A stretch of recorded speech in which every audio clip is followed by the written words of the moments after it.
Donald Trump ne mâche pas ses mots lorsqu'il s'agit des pays membres du BRIC et de leur projet de créer une nouvelle monnaie. Il a clairement exprimé son opposition à toute tentative de contester la domination du dollar américain, affirmant qu'une telle initiative entraînerait des conséquences graves. Trump semble déterminé à maintenir le dollar comme la principale monnaie mondiale, avertissant que toute tentative d'alternative se heurtera à des tarifs douaniers astronomiques, pouvant atteindre jusqu'à 100% dans certains cas. À la fin de l'année dernière, Trump a lancé un message sans détour: le BRIC n'a aucune chance de remplacer le dollar américain dans le commerce mondial ou ailleurs. Et si un pays tente de le faire, il sera frappé par des droits de douane sévères et se verra exclu du marché américain. Cette position n'a pas changé. Au début de l'année, Trump a réitéré son message via les réseaux sociaux, martelant qu'il n'y aurait aucune exception pour les monnaies concurrentes. Il exigeait des pays du BRIC un engagement explicite à ne pas mettre de côté le dollar. S'il le faisait, il était prêt à déclencher des sanctions économiques à grande échelle. Mais malgré les avertissements de Trump, le Brésil, actuellement à la tête du bloc BRIC, poursuit ses propres réformes financières. Le pays cherche activement à s'éloigner du dollar américain, en facilitant le commerce entre ses partenaires en utilisant leur devise locale plutôt que le dollar comme intermédiaire. Le Brésil mise sur les technologies de pointe, telles que la blockchain, pour moderniser les systèmes de paiement mondiaux et les rendre plus indépendants. Le pays se base également sur l'exemple de son propre système de paiement Pix, un succès remarquable depuis son lancement en 2020, qui a surpassé les méthodes de paiement traditionnelles. Le Brésil a déjà mis en place un système permettant de commercer directement avec l'Argentine, l'Uruguay et le Paraguay en utilisant sa propre monnaie, le réal, sans passer par le dollar. Toutefois, ce système reste encore relativement lent, les paiements prenant plusieurs jours pour être traités. Cependant, avec l'émergence de technologies permettant des transactions numériques instantanées, il y a une forte impatience de rendre ces échanges plus rapides, plus sûrs et plus abordables. Plus tard ce mois-ci, alors que les dirigeants mondiaux se réuniront en Afrique du Sud pour les réunions du G20, les pays du BRIC tiendront également des discussions en marge de l'événement. Le Brésil est censé présenter sa vision de l'avenir de la coopération financière au sein du BRIC, en préparation du sommet prévu pour juillet.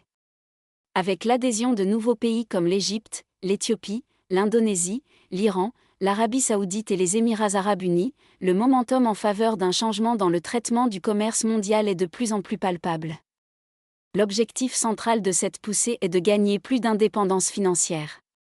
De nombreux pays émergents cherchent des moyens de réduire leur dépendance vis-à-vis du dollar, en renforçant leur propre système financier et en créant des options commerciales plus flexibles. Mais comment le dollar en est-il arrivé à dominer le commerce mondial ? Cette histoire remonte à la fin de la Seconde Guerre mondiale, lorsque les dirigeants mondiaux se sont réunis à Bretton Woods, en 1944, pour refondre l'économie mondiale. Ils ont décidé de lier leur devise au dollar américain, qui lui-même était lié à l'or. Ce système a apporté de la stabilité et a fait du dollar la pierre angulaire du commerce international, solidifiant ainsi l'influence économique des États-Unis. Ce système a fonctionné pendant des décennies, jusqu'en 1971, lorsque le président Nixon a surpris le monde en coupant le lien direct entre le dollar et l'or. Cette décision a mis fin au système de Bretton Woods et a ouvert la voie à une nouvelle ère où les taux de change pouvaient fluctuer librement. Cependant, au lieu de perdre de sa puissance, le dollar a continué à dominer, en partie grâce à un accord avec les pays producteurs de pétrole dans les années 1970, connu sous le nom de système pétrodollar.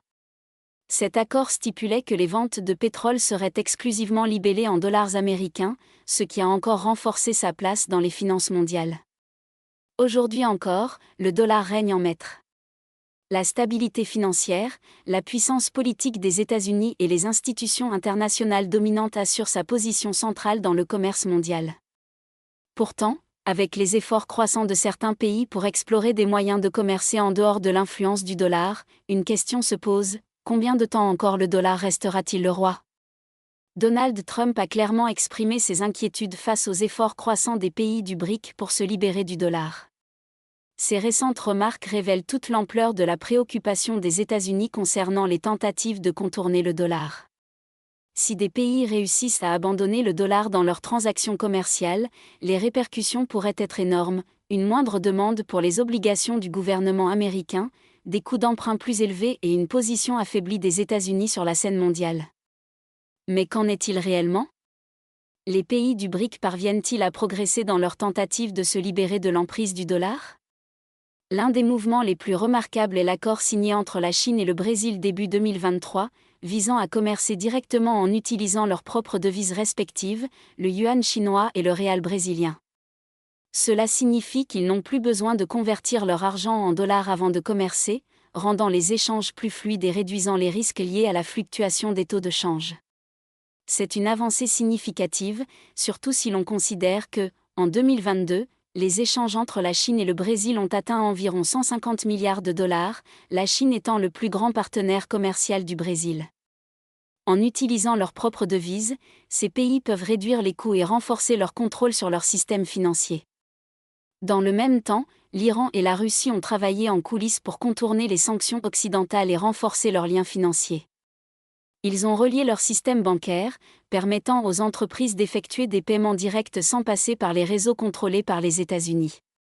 Aujourd'hui, leurs réseaux de paiements nationaux sont interconnectés et chaque pays accepte les cartes bancaires de l'autre, offrant ainsi une voie pour commercer sans avoir besoin de dollars.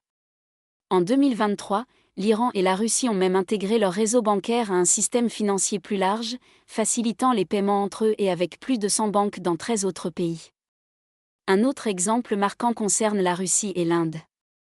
Après l'imposition de sanctions occidentales contre Moscou en 2022, l'Inde a commencé à utiliser ses propres devises dans ses transactions avec la Russie, notamment dans le secteur énergétique. En 2023, la Russie est devenue le principal fournisseur de pétrole brut de l'Inde, et une grande partie des paiements se fait désormais en roupies indiennes, plutôt qu'en dollars américains.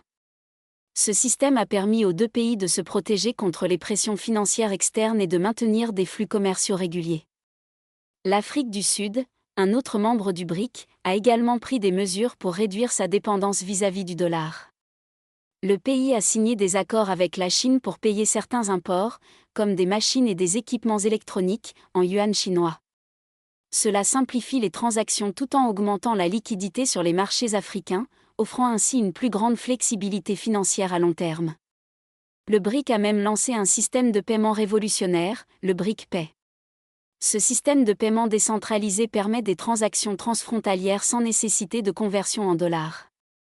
Il combine des réseaux de paiement nationaux centralisés avec un système décentralisé pour les transactions internationales, permettant à chaque pays de respecter ses propres réglementations financières tout en profitant des technologies de pointe.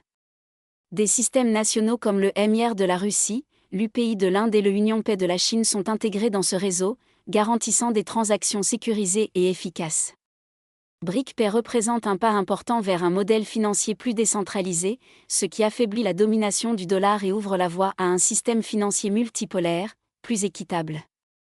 Ce système, alimenté par la technologie blockchain, permet des paiements directs de pair à pair, sans intermédiaire.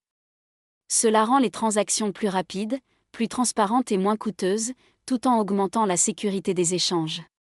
Ainsi, bien que Donald Trump et certains autres leaders mondiaux restent fermement opposés à toute tentative de déstabiliser la position du dollar, les pays du BRIC continuent de progresser dans leur objectif de créer un système financier mondial plus indépendant et diversifié. La question reste ouverte, la domination du dollar sera-t-elle remise en cause à long terme ?